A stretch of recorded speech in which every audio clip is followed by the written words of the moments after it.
मैन्युअल्सकी की बात करते हैं। सबसे पहली बात, मैन्युअल्सकी का जन्म कहाँ हुआ? तो पोलैंड में हुआ।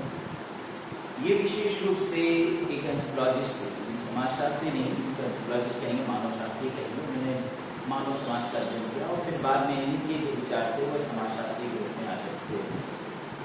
इन्हें इथनोग्राफर का जो है कहा जाता है। इथनोग्राफर का मतलब जनरली जिसने निजात यानी अपने समाज का डेप्थ से अध्ययन किया, तो इथनोलॉजिस्ट के पॉइंट से देखा जाए, इन्होंने इथनोलॉजी किया का अध्ययन किया, इथनोग्राफर किया।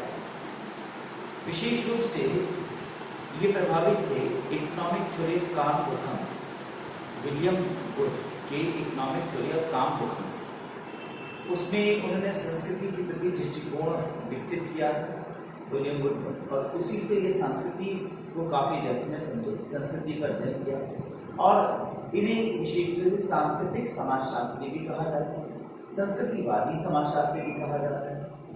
इन्हें व्यक्तिवादी संस्कृतिवादी समाजशास्त्री भी कहा जाता है। इन्होंने संस्कृति का काफ़ी डेप्थ से अध्ययन किया। इसके पीछे एक घटना भी इनके जीवन के साथ जुड़ी है। वो 1914 में ये ऑस्ट्रेलिया रहने वाले पोलैंड के ऑस्ट्रेलिया की न्यू गिनी स्थान पर जाकर स्टडी करना चाहते थे, देखना चाहते थे समाज को। तभी वहाँ पर 1914 में विश्व युद्ध छिड़ गया। प्रथम विश्व युद्ध स्थिति के अनुसार पोलैंड ऑस्ट्रेलिया का शत्रु था, इसलिए ऑस्ट्रेलिया ने जितने पोलैंड वासी उनके देश में उस समय थे, उन सबको जो है काला पानी की सजा। अब उस समय काला पानी की सजा अंडमान निकोबार द्वीप नहीं, बल्कि वहाँ पर जो टॉबियंडा द्वीप समूह था, तो इन्हें टॉबियंडा द्वीप समूह में ले जाकर के छोड़ दिया। ये टॉबियंडा द्वीप समूह में वहाँ पर अकेले निर्जन निवास करने लगे। मजबूरी में 2 वर्ष तक टॉबियंडा द्वीप समूह पर रहे। वहाँ पर उन्होंने वहाँ की भाषा सीखी। 2 वर्ष तक रहने पर उन्होंने पूरे समाज का डेप्थ के साथ अध्ययन किया, पूरी सोसाइटी को बहुत ही गहराई से समझा कि क्या सोसाइटी कह रही है, सोसाइटी के लोग कैसा सोचते हैं, उनके विचार क्या है। ठीक है, तो मैन्युअल्सकी ने न्यू गिनी की टॉबियंडा द्वीप समूह के मातृ वंशीय समूह आदिवासियों का अध्ययन किया। अब वहाँ के समूह, अब ये प्रश्न बनता है कि टॉबियंडा द्वीप समूह किस वंश के, यानी किस वंशीय समूह को लाइक करते हैं, वो किस वंशीय समूह से आते हैं। तो मातृ वंशीय समूह, यानी वहाँ जैसे हमारे यहाँ पितृवंशीय समूह है, वैसे वहाँ मातृवंशीय यानी स्त्री प्रधान समाज की ओर वो समूह देखने को मिलता है। वहाँ पर उन्होंने सहभागी अवलोकन विधि का प्रयोग किया। पार्टिसिपेटरी ऑब्जर्वेशन, अभी मैंने आपको बताया, पार्टिसिपेटरी का मतलब क्या है, उसी समूह के सदस्य बन गए। अब उस समूह के सदस्य भी बन गए और समूह को पता भी ना चलने दिया जाए कि हम उनका ऑब्जर्वेशन करें। समूह के सदस्य बन के उनका ऑब्जर्वेशन कर रहे हैं, उनका स्टडी कर रहे हैं, जब तक साथ उनको समझ रहे हैं और धीरे धीरे उस समूह की सारी बातों को अपने अंदर आत्मसात कर रहे हैं और समूह को पता भी नहीं चलती। जैसे मैंने भी आपको बताया कि मैं स्टूडेंट्स की लाइफ पे स्टडी करना चाहता हूँ और मैं स्टूडेंट था तो, लेकिन 20 साल पहले मैं स्टूडेंट था और आज के स्टूडेंट और 20 साल पहले के स्टूडेंट में काफ़ी डिफरेंस हो। आज मैं टीचिंग कर रहा हूँ तो मेरी टीचिंग के समय मैं यही सोचता हूँ कि 20 साल पहले का स्टूडेंट क्या सोचता होगा, उसके पॉइंट ऑफ व्यू से मैं टीचिंग करूँ। अब मैंने एहसास किया मुझे अपनी टीचिंग में सुधार लाने की आवश्यकता है। इसके लिए मुझे आज के स्टूडेंट की भावना को समझना होगा। आज के स्टूडेंट की भावना को समझने के लिए मुझे आज के स्टूडेंट के साथ जाकर एज ए स्टूडेंट रहना होगा और उन्हें ये ना पता चलने दिया जाए कि मैं टीचर हूँ, शिक्षक हूँ या मैं उनकी केवल जानकारी ग्रहण करना है। तो मैं उनके साथ रहूं, रुकूं, उनके साथ जीवन जीऊं और उसी माहौल को बेहतर रूप से समझूं। 5 से 6 महीने में इस तरह से स्टडी करूं और फिर ये महसूस करूं कि एज ए स्टूडेंट आज का स्टूडेंट क्या चाहता है और फिर उसके अनुसार अपने में बदलाव लाऊं और फिर मैं समझता हूँ बहुत बेहतर टीचर के रूप में मैं सामने आ सकता हूँ। तो इन्होंने भी एक काम किया, इन्होंने समूह को एक मजबूरी से, लेकिन मजबूरी का भी इन्होंने फायदा, एक प्रकार से देखिए उनकी ऊपर आपदा थी, आपदा में उन्होंने अवसर उठाया कि वहां जाकर उन्होंने समझा कि चलो भाई अब तो फंस गए ना, अब अपना समय इस बात की मायूसी में गुजार दें कि अरे यार हम तो पूरा फंस गए, अब क्या होगा, अब रहेंगे जीवन, पता नहीं कब युद्ध खत्म हो। तो आज हमें पता है 2 साल में युद्ध खत्म होगा, लेकिन उन्हें थोड़ी पता था कि युद्ध 2 साल में खत्म हो। युद्ध खत्म होगा या युद्ध के बाद परिणाम क्या होगा या वो यहाँ मार लिए जाएंगे, ये सब चीजें वो फॉरगेट करके वो सिख के समूह के एक सदस्य बन के उनका सहभागी अवलोकन। मेलिनस्की ने प्रकारवादी सिद्धांत के प्रणेता के रूप में माने जाते हैं। मेलिनस्की जो है वो एक प्रकार से फंक्शनलिस्ट थ्योरी के रूप में मानते हैं। अब यहाँ पे समझिएगा प्रकारवादी सिद्धांत, संरचनावादी सिद्धांत, ये क्या है। अब जैसे समाजशास्त्री वैसे समाजशास्त्री जिन्होंने समाज की संरचना का अध्ययन किया, तो ये संरचनावादी समाजशास्त्री लोग। संरचना क्या है? संरचना का मतलब होता है सुव्यवस्थित रचना, सुव्यवस्थित रचना। अब जैसे हमारा शरीर है, सावयव है, ये एक सुव्यवस्थित रचना है, क्योंकि यहाँ पर हाथ, पैर, नाक, कान, मुंह सारी चीजें व्यवस्थित हैं और सबका अपना फंक्शन है, सब प्रॉपर्ली कार्य कर रहे हैं। अभी हाथ की जगह पैर, पैर की जगह हाथ लगा दिया जाए, नाक की जगह कान और कान की जगह आंख लगा दिया जाए, ऐसे कुछ अव्यवस्थित कर दिया जाए, तो क्या हम जिस स्वरूप में अभी हैं, जिस तरह से हम फंक्शनलिस्ट हैं, क्या हम ऐसे फंक्शनलिस्ट हो पाएंगे? कभी नहीं। तो यहाँ पर क्या था कि इन्होंने इसी दृष्टिकोण से समाज का अध्ययन करना, ये संरचना, जैसे समाज की संरचना क्या है? समाज की संरचना है संस्कृति, समाज की संरचना है उसकी उसका समुदाय, समिति, इन सब चीजों पर अध्ययन करना। तो उन्होंने इस प्रकार से संरचना वाले दृष्टिकोण से अध्ययन, इन्होंने नहीं बल्कि संरचना वाली समाजशास्त्री संरचना वाली दृष्टिकोण से अध्ययन करते। अब वो समाजशास्त्री जिन्होंने संरचना की जगह प्रकारवादी दृष्टिकोण को अपनाया, उन्हें हम प्रकारवादी समाजशास्त्री कहते हैं। जैसे दुखी मिताली ने समाज की संरचना के प्रकार देखे, जैसे धर्म एक समाज की संरचना है, धर्म का प्रकार क्या होगा, इससे से प्रकारवादी समाजशास्त्री कहा जाएगा। इन्होंने भी समाजशास्त्र में प्रकारवाद को जन्म दिया और प्रकारवादी विश्लेषण किया, समाजशास्त्र में प्रकारवादी विश्लेषण किया और इसलिए काफी हद तक समाजशास्त्र में प्रकारवाद की प्रणेता माने जाते। इन्होंने अपनी पुस्तक संस्कृति की एक वैज्ञानिक सिद्धांत, a scientific theory of culture 1944 में बताया कि समस्त मानव संस्कृति का कार्य मूलभूत मानव की मौलिक और आधारभूत आवश्यकताओं की पूर्ति करना है। इससे संस्कृति का फंक्शन होगा ना। संस्कृति का फंक्शन क्या है कि जितनी मानव जाति की संस्कृति है उसका प्रकार क्या है? उसकी मानव की आवश्यकताओं की पूर्ति करना। अब संस्कृति को पहले आप समझ लीजिए कि कल्चर क्या होता है। What is culture? अगर एक लाइन में कहा जाए तो whatever we have learned in now inherited from our ancestors is our culture. जो भी मैंने अब तक सीखा है, जो भी मानव ने अब तक सीखा और पूर्वजों से उसे हस्तांतरित होता आया है, वो सब उसकी संस्कृति है। अब मानव ने कब से सीखा? जब से मानव सृष्टि पे आया। मानव सृष्टि पे आने के बाद से आज तक में उसने जितना अध्ययन किया, जितना सीखा, जितना जाना, वो सब उसकी कल्चर। जैसे आग का विकास किया, हल का विकास किया, खेती का ज्ञान प्राप्त किया और आधुनिक युग आते आते थे वस्त्र का अध्ययन किया, वस्त्रों को का विकास किया, मोटर, गाड़ी, जो भी चीजें सब संस्कृति।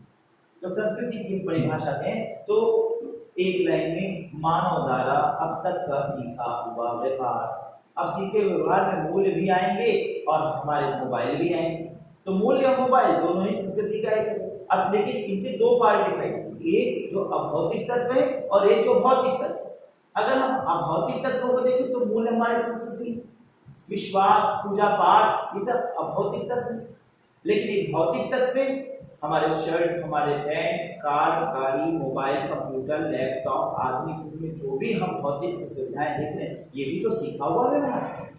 अब मेलिनस्की ने क्या कहा? मेलिनस्की ने कहा कि व्हाटएवर इज कल्चर, जो भी कल्चर है, समग्र कल्चर जो हमने विकसित किया, उस सारे कल्चर ने हमारी आवश्यकताओं की पूर्ति का कार्य किया। यानी कल्चर ने क्या किया? हमारी आवश्यकताओं की पूर्ति की। मानव ने हमारी आवश्यकताओं की पूर्ति, ये हमारी कल्चर है। ठीक है ना? तो कल्चर ने हमारे मानव की आवश्यकताओं की पूर्ति की, सभी सांस्कृतिक तत्वों की किसी न किसी रूप में, किसी समाज में व्यक्ति की आवश्यकताओं की पूर्ति करती है। अगर हम सभी प्रकार के सांस्कृतिक तत्व देखें, जो भी सांस्कृतिक तत्व हम देखते हैं, अब सांस्कृतिक तत्व क्या हो सकते हैं? जैसे विवाह एक कल्चरल फैक्ट है, एक सांस्कृतिक तत्व एलिमेंट है। इसी तरीके से परिवार में बहुत सी क्रियाएं हैं, संस्कृतियां हैं, ये सारे सांस्कृतिक तत्व क्या है? हमारी आवश्यकताओं का पूर्ति करते हैं। सांस्कृतिक एकीकरण की बात, अब मैंने इसके लिए एक टर्मिनोलॉजी का प्रयोग किया, कल्चरल इंटीग्रेशन, सांस्कृतिक एकीकरण की बात। उनमें उन्होंने क्या कहा, संस्कृति मनुष्य की आवश्यकताओं की पूर्ति करता है।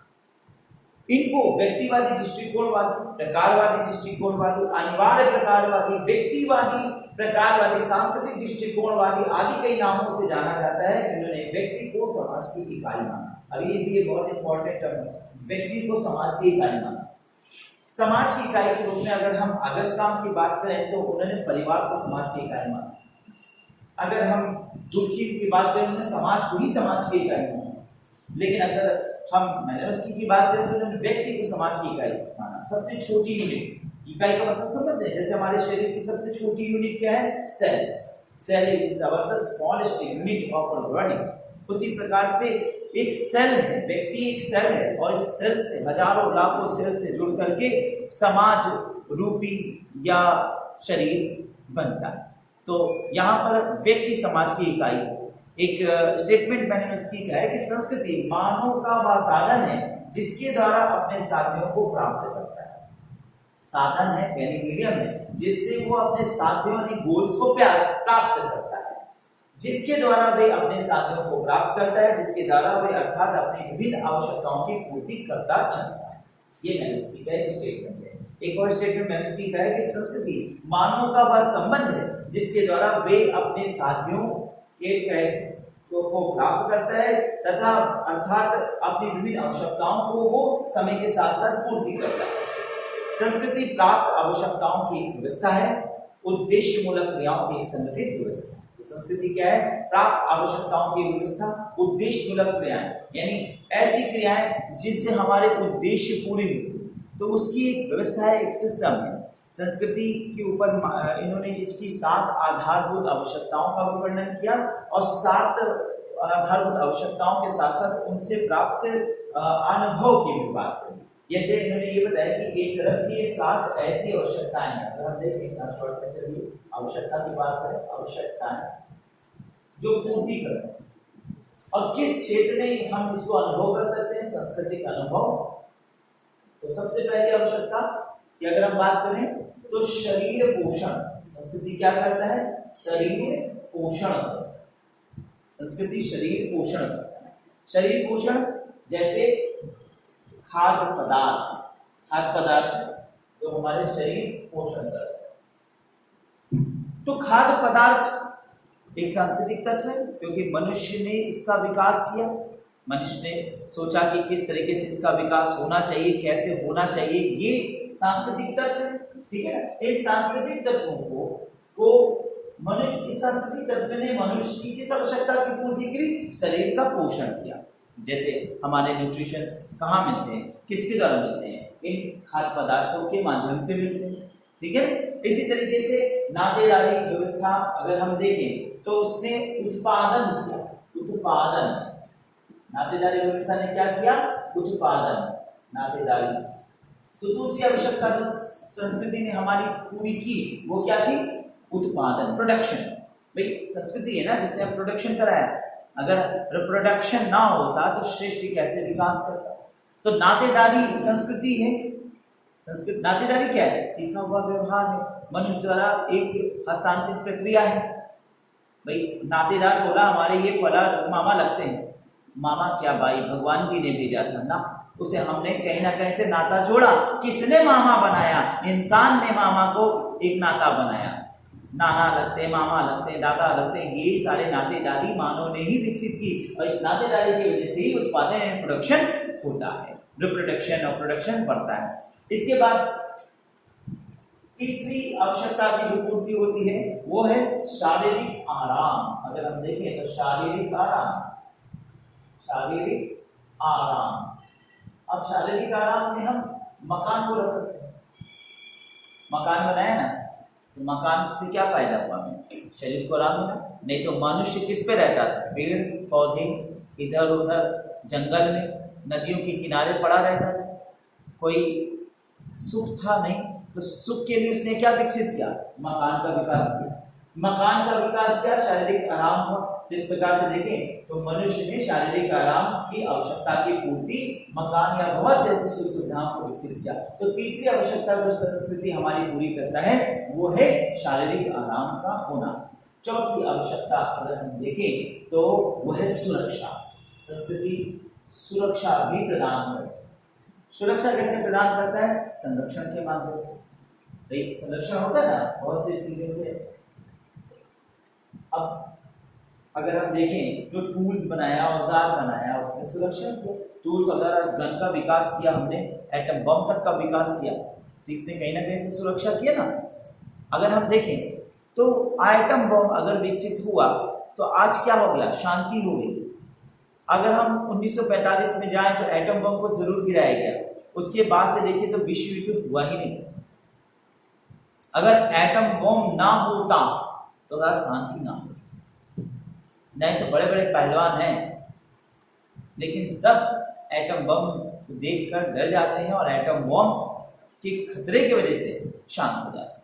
चाहे वह अमेरिका हो, चाहे साउथ कोरिया हो, नॉर्थ कोरिया हो, चाहे जापान हो, चाहे चीन हो, चाहे रशिया हो, सभी देश, पाकिस्तान, भारत, सभी देश युद्ध से कतराते हैं। कारण है एटम बम है ना। तो क्या किया है? सुरक्षा ही तो हुआ ना।